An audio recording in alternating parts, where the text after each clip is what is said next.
to the Audible Amazon project here at Big Condo Academy.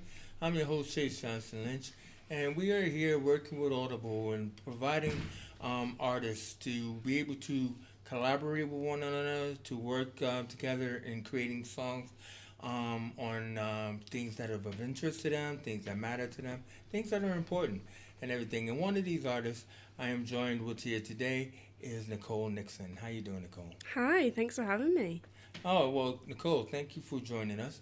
You know, what I think I should let people know right up front is because, I mean, I'm pretty sure people have experienced us interviewing artists, usually like whether they're rappers or band members or acoustic artists, but rarely, not, it's not that it's never been done, but rarely country artists and everything. And you are a country artist from Cheshire.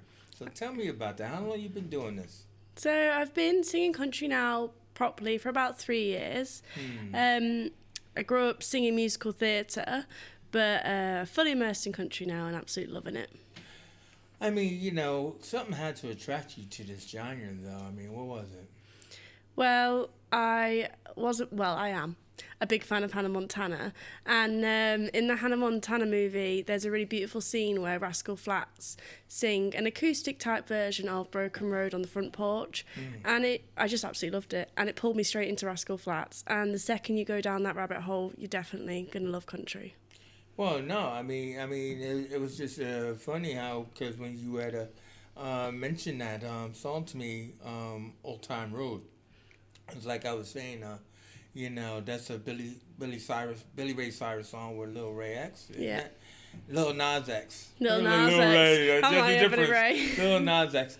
But Old Time Road, and we actually made a music video for that because we work with young people here at the Academy. That's and cool. Stuff like that. And so we made a music video. So we got a kid on a horse in front of a green screen. He's not really on a horse. You know what I mean? But it was a bit of fun. And never heard the song before. And then here you are mentioning it here in the studio. So I thought, oh, wow. Crazy synergy, isn't it? And so tell me a little bit more about you and your background, because I believe you've been doing a bit of pub singing, but you've also been doing a bit of charity singing or singing with people in retirement homes. Yeah, so the past 6 months, I'd say, I've been really trying to get into live performance and kind of working out how I want to portray myself as an artist. So I've been doing a lot of pub singing with that. But obviously it's just been Christmas time and I'm really big on giving back, especially to the elderly and different charities. So yeah, I like to go around different old people's homes, and I worked with some dementia patients recently and just sang them some good old Christmas songs. I mean, it's such a great cause to be able to do that as a young person, to be able to go out and to get back to the elderly, so that way they're having a good time and everything and stuff. So that's really nice. But what about your own particular music? Let's go down that road. Basically, I believe you said what's it, you released a song in June 2023. Yeah, so that was my first ever song that I put out there, and it really shows me as an artist. It's a country pop song. No, what's it called? A country song. Yeah, I know it's a country song, but what's it called? Oh, no, it's not me being lazy. It's called a country song. No, seriously, what's it called? Okay, Chase. All right, Phil, whatever, man. See, Phil does a really good laugh. He didn't laugh, you know what I mean? You missed the cue. A country song. So was that your first one? Yeah, a country song was the first one that I put out there. Yeah, but then you got My Girls. Yeah, so tell me that some kind of girl power thing going on. Well, I originally wrote it as a pop song, but for me, the song is actually about going through a really rubbish time of about a year. Everything just went wrong, and I was just completely lost. And my girls just stepped up and helped me. And sometimes you don't realise how much they helped you until you look back on it. Yeah. And the song's it's raw. I stripped it right back, which isn't normally what I do, but I wanted people to hear the message. Well, what do you mean stripped it back? Because, that's bringing... taking the instruments out, or was it a cappella? Or? So it was written as a country pop, but it just kind of hid the meaning, and I didn't want that, so I did it as a acoustic number, which is definitely out of my comfort zone, but I do love how it turned out, and I hope they all know I'm really grateful for them. Wow, no, nice. So, but then I said, so what do you got coming out? So you got something coming out this year. and everything. Tell us what that is. So on Valentine's Day, I've got a new song called "A Recipe for Heartbreak," Oh, and it's Do we all see a theme here? Poor, you know what I mean? I'm pretty sure life's not that bad. No, I mean it's a fun song combining my love of baking and the things that we do at the beginning of a relationship to entice you in, and then unfortunately sometimes they break your heart. Entice you in. Let me see. Hey, Phil, anybody ever done any baking for you? No, I'm the baker in most relationships. Oh. Phil. So he's got to one up me. True. It's true. Mixing all the sugar in. You bake cakes. I do bake cakes. I know. I'm sorry. Nicole and I are on the same page here. I don't think so. I mean, my cakes are delicious. I ain't breaking anyone's heart with it. No. You're enticing them just like you just said. It's great for your mental health, though, isn't it? As well, cathartic. Oh, baking, Yeah, baking, yeah. It's really wonderful. It really is. I can imagine. I can imagine the breakdown to this song. So you got like 3 tracks out there. I mean, because obviously these are like on the socials and everything else like that. So are you working toward an EP or anything? Yeah, so I'm currently creating the album. That's the focus for the first half of this year, just getting that out. And like you say, it is telling a story a little bit. So the next song's it's called Lasso Me In, and it's about, these are all the things I want in a man. So if you've got them qualities, then lasso me up and pull me in, and I'll be the perfect girl. You know, and that was my favorite thing about a lasso. It's like, you ever see It's a Wonderful Life? Yeah, I love that. Oh, do you? Yeah. My favorite film.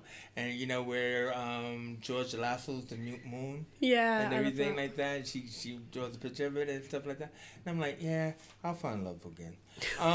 But there's always a recipe for heartbreak to fall back on. I have to listen to your song to figure it out then. Let's get to the collaboration, shall we? Need to learn how to bake a cake, brother. I know how to bake cookies in the oven. Right, well, you could take that. So anyway, in this project where people come together and work for the first time, you as a country artist was kind of like put together with a rapper, OTB and everything else like that. And what was your thoughts about it going into that? Like, were you a bit apprehensive or? Yeah, it's definitely a little bit apprehensive just to kind of work out, like, I like rap, but it's not something I've ever worked in or worked with. So it's kind of, how is he going to come to the table, and, what's his writing process versus mine? Exactly. Yeah. I mean, and that's the thing that you kind of like learned through the project, wasn't it? Yeah, I mean, I became super fortunate because we kind of picked a track that we both like the sound of. He likes the country feel, so it's kind of keeping that. But when we picked that track, we kind of both felt that it was all talking about the broken road and that message behind it. Yeah, was that your title? That's the title of the track, Broken Road. I know it is, but did you come up with the title? Yeah, well, we just it was the theme, and it just naturally fitted in, so it felt right. No, it's nice. And I mean, because it's not just like, usually like, okay, if you have a rap artist who will do the verses, and then you have a female do the hook or the chorus, you guys actually share a bit of the verses as well, where you said it's like you play it like a conversation, don't you? Yeah, so we had the idea of like OTB being the rapper, he's kind of saying that he's stuck at the beginning of the broken road, he's got misfortune, and it's just exhausting when that happens, and you can't see the light at the end of the tunnel. So there's me coming in like, you need to keep going, and you need to feel it, and you need to believe in what's going to happen. Yeah. And then it's all worth it in the end as well, isn't it? Yeah, it's kind of him realising at the end that it's going to be for a reason and it's going to get him to where he needs to be. So, I mean, how's that for you, like, as an artist who is, like, kind of, like, putting her heartstrings into her music, where you're talking about your pain and your loss? How is it for you to work with a male artist's pain and loss? Really, it educated me quite a lot about how people approach difficult subjects. When we came together, it's kind of like how he was telling me stories about how he feels that in his life he's experienced the broken road, and then how I have, but the common themes between them. And I think it's a theme that everyone experiences and everyone feels, and it's just important to remember that the broken road doesn't last forever. See, that's the thing I gotta get is set into my mind. Broken Road doesn't last forever. It's a long highway. The sunset is far, but you can get there. Hmm. There's hope, isn't there? Are Yeah. you trying to say that this song has hope? Oh, this song's full of hope. It's like life's a climb, but the view's great. What'd you say? Lots of climb? Life's, yeah, and I'm not going to take that. There's a Miley Cyrus type quote. I know. I ain't taking it. I was just thinking. No, but it is true, and the broken road's hard, but it's worth it. Yeah. If you look back on life, like I said, we've got my girls, you don't realise how blessed you were until you look back. I think that's important is just the fact that life wouldn't be life without pain. Mm. And pain is something that you learn from if you're willing to learn it. Yeah. You know what I mean? And sometimes it's a support network, like you just said, or it's like because we told DB, it's like sometimes you have to go through the pain, like as he suffered in his life, and then now sometime later it's better. Yeah. Do you see what I mean? But obviously, while you go through pain, you don't know. No. And everything, and that's why we need like songs like this, and probably even songs like like Recipe and Got My Girls, because it's kind of like when that person is just sitting in their room, listening to the music, watching the four walls. Now I'm not talking about myself, Phil. Sure. I hate him. Yeah. I mean, that's what I love about country. A lot of genres do it in their own way, but country music is about the hard-working everyday man just doing the best that he can. That's right. The hard-working everyday man doing the best he can.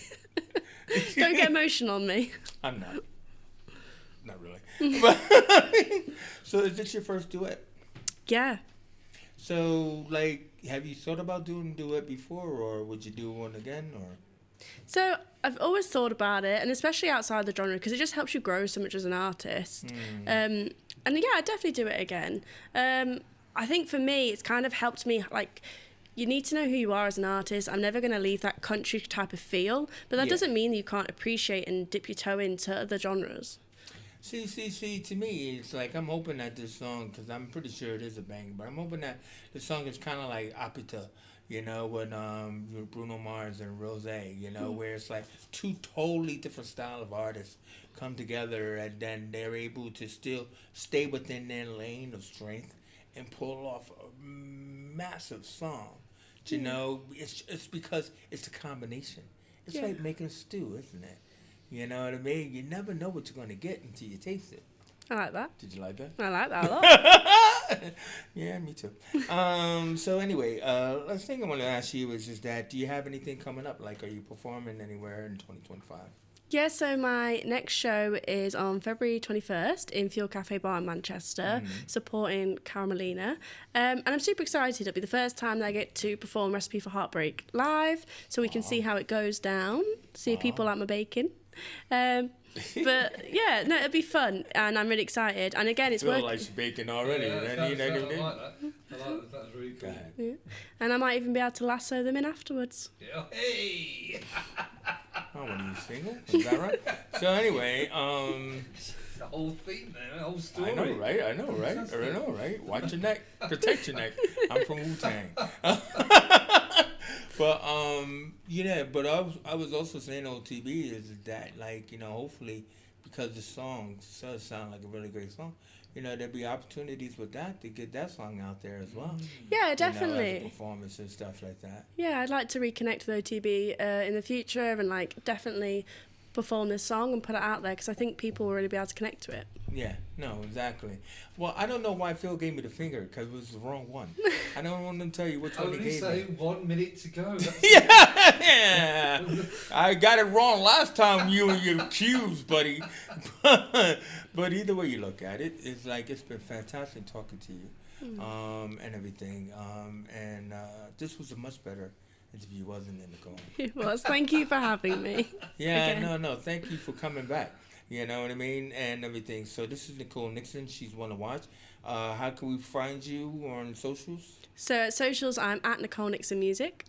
Right, and everything like that. So definitely look out for that. No videos. Not as of yet, but you can find me on all streaming platforms under Nicole Nixon. Oh, exactly. But some people like a video or two. But either way you look at it, I'm Jay Johnson Lynch. That's Phil, the voice of, I would say reason, but maybe doom. And he's always available to make you a cake. Not me. So either way you look at it is, I'm out of here.